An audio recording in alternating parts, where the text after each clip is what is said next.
Hello everyone, I am FrostCloud on my Mr. Chaos the Cunning Wolf channel, and yes, after a while of disappearing for quite a bit, I have returned, and hopefully I am back in normal business. First of all, before we get started, what do you all think of the new OC upgrade? Glad some of you like it. Okay, let's move on. Today I will be reacting to MLP Season 8, Episode 17, The End in a Friend? Okay. Now, this is quite a coincidence that I am reacting to an MLP episode with a title like this, because a falling out I recently went through with a friend of mine was one of the recent circumstances of late. So, I don't know, I could be mistaken here. I'm just saying, you know, with a title like that, it just feels like it's a coincidence, even though I am quite late. I mean, I'm literally nearly 10 or 8 episodes behind. I do know that the 24th episode is going to be coming out soon, so I got quite a game of catching up to do, but again, I have recently gone through a falling out recently, so I don't know if this episode is going to be tackling that subject. I mean, if it will. I mean, I do look forward to seeing how they tackle it, but maybe not. Maybe it's just something else, maybe it's just some sort of pun or something, but there's only one way to find out. Without further ado, let's get started. Oh, I'd love to help, but I have to meet Rainbow Dash for our day of fun together. Twilight wants to use you as an example for the students. Woo! Of course. Is here. I don't think I've ever seen those doors before. Rainbow Dash and Rarity have very different interests that keep them busy. But being friends is so important to them, they always manage to make time for each other. Oh, wait a minute. The fun was hard to plan, what with Rainbow Dash's extremely time-consuming and erratically scheduled Wonderbolts practice. And Rarity's weird fashion seasons. Her winter collection, and it's not even summer yet. But you still found time to be together. Oh, I can just tell she's just holding it in. These ponies are models of true friendship in action. I wouldn't be sure about that. Shoe shop races! Dress shopping. Flip shopping! Oh, come on! I even said shopping that time! Perfect. We'll go shopping first. You guys have nothing in common. How can you be friends? Oh, wait. Even though Rainbow Dash and Rarity enjoy doing different things, there are plenty of reasons why they're friends. Like what? We've always been friends. I can just see poor Twilight trying to keep a straight face on. And we know all the same ponies. Is that it? There was that time during the Cloudsdale Best Young Flyer Cup. This is basically me in school, when they expect us all to give a long, complicated answer to something we have no interest in, and we can't even come up with anything. That's a perfect reminiscence. What else? Look, it may seem like Rarity and Rainbow Dash. Can Starlight figure it out? Sometimes friendships can't be explained. You just have to see them in action to understand. Yeah. I mean, I do know some examples of this in real life. You won't even know we're here. Game on!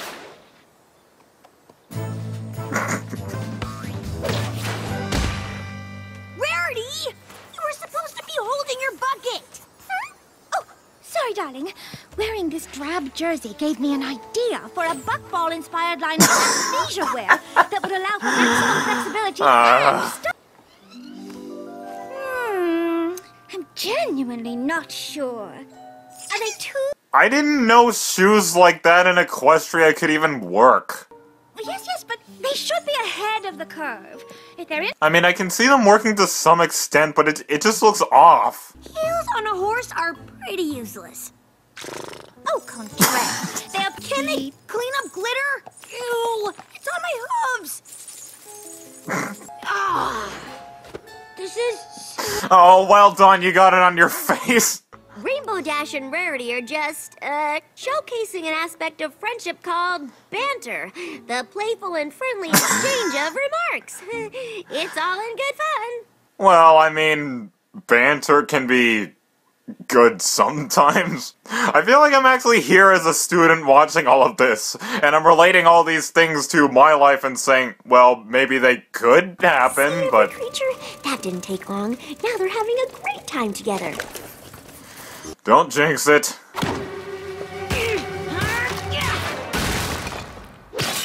Oh, great. You ruined my gems!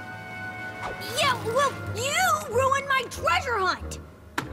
Ugh, this wasn't about treasure. It was about finding gemstones for my winter collection. I think it was about setting an example. You're just having a little disagreement. Sometimes that happens between pals, but no matter what, they can always get past. Well, I mean, due to recent events, I've also learned that even a slight disagreement can be the end of a friendship. I'm sorry. But I've learned sometimes talking isn't enough. You need to put yourselves in one another's shoes. No way Oh, that can am I work. wearing those. Ugh, what I'm saying is... As a kid, I used to do the same thing. I would always say, I'm not wearing that person's shoes. Rainbow Dash never stops talking about daring do adventures, and you're a huge fan of Shadow Spade mysteries. Oh yeah, Rarity Investigates, I believe. Don't even get me started on those clothing descriptions in Shadow Spade. What a yawn fest. What? The outfit descriptions are an integral part of the plot of the Cult in Crimson. Not really. I mean, basic character description doesn't need a... You see, if you didn't know that Sir Fluffingsworth von Radishfield wears only silk double-breasted waistcoats, you'd never deduce that he, in fact, was a culprit. Wait, he was? Well, nowadays, twist villains are more popular. Further illustrates the point that we have nothing in common anymore! That's some good context. Of course, everybody in town knows it too, so of course everybody would be shocked. It's gone! What is? The Amulet of Aurora. Wait, wasn't that the thing from a Magic Duel? Rarity, your boots are leaving sparkles all over the floor. I like the color of those ones, though. Those aren't from my boots. Yeah, lime green and blue is one of my favorite color patterns.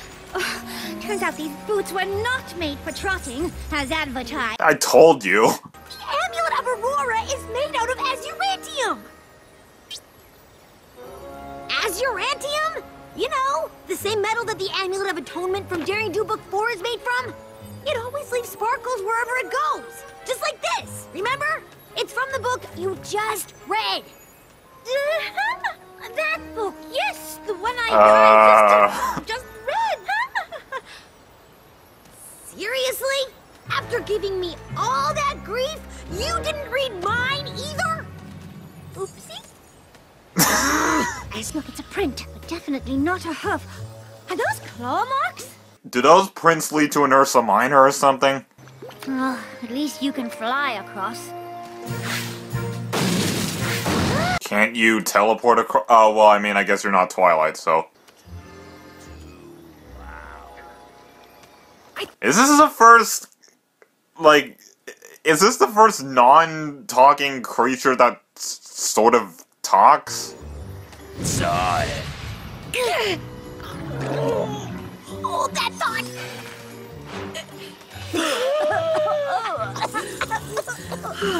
His breath smells so bad, I can't think. I was about to say, oh no, are these two gonna do a filthy Frank in the swamp? I think I have the perfect solution. An old unicorn beauty trick. That is, if you can somehow procure us a tiny bit of cloud. Now that I can do.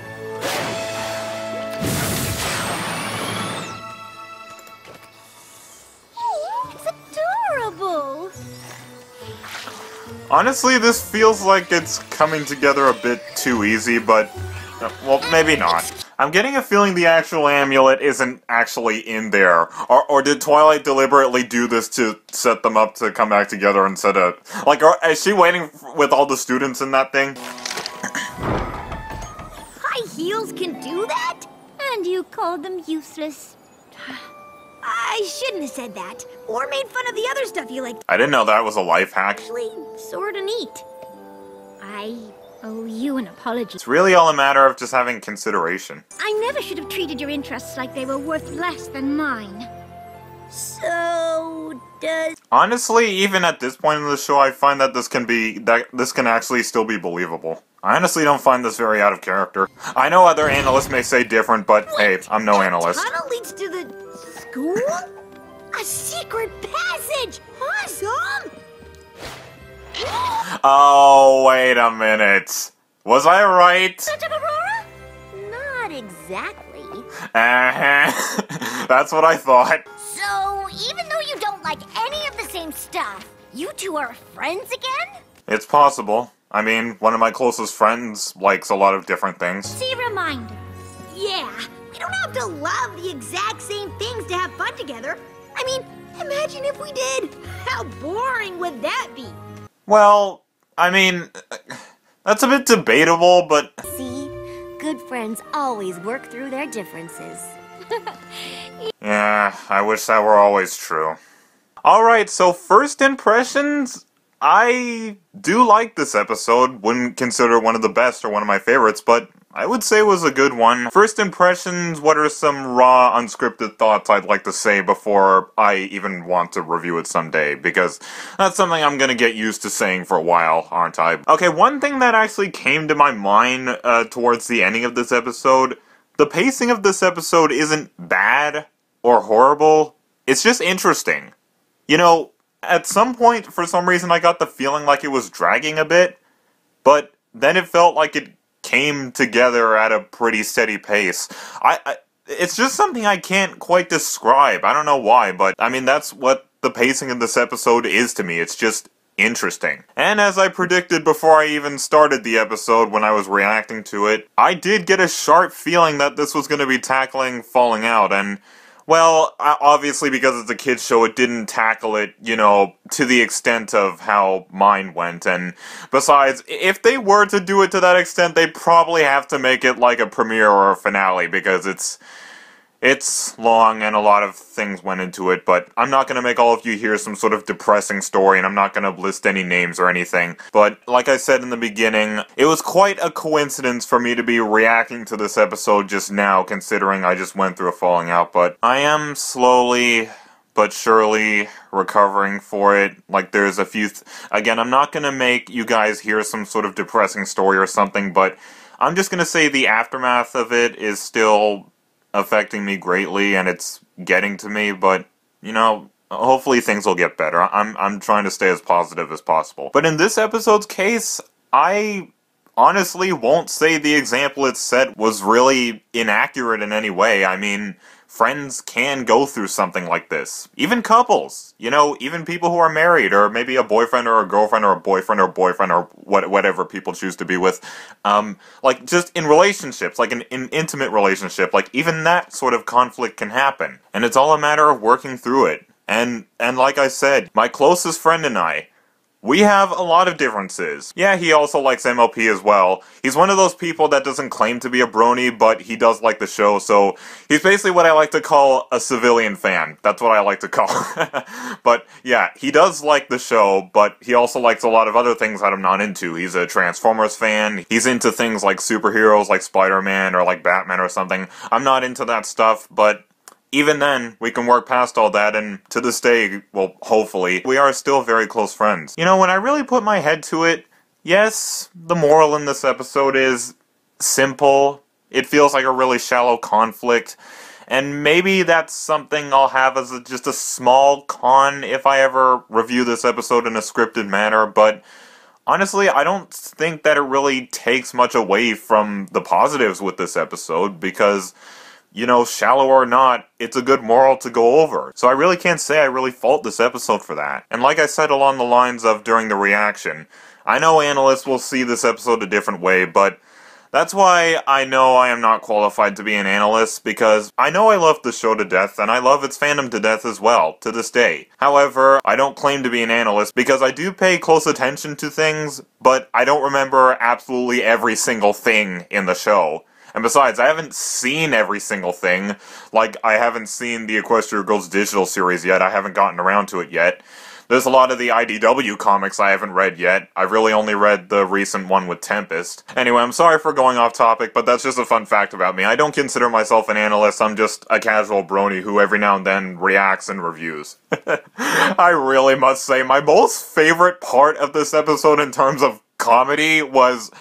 okay, I know this will sound a bit weird. Okay, maybe not, but, so the other funny parts, like, you know, not as funny as what I'm gonna be mentioning in a few seconds, but, You know, one of the funny things I liked in this episode was, honestly, the conflicts between Rarity and Rainbow Dash, because, yeah, I mean, it was sad for Twilight to witness. I mean, as the audience, as, you know, as me watching this episode, I can't help but find it was funny. I mean, and I think I know why. You know, when I was first becoming a brony, you know, when I was a newbie in this fandom back in 2013, you know, when I was watching the Season 1 episode, the Sonic Rainboom, for example, I always found, you know, Rarity and Rainbow Dash's differences clashing with each other always hilarious. So I guess it's no different here, but my most favorite part of this episode in terms of comedy was when that creature... Okay, I'm gonna look it up on the MLP Wikia, you know, if there's a name for that creature, but it's not only interesting how it can actually talk and not just roar or make sounds or something, but when its breath came out...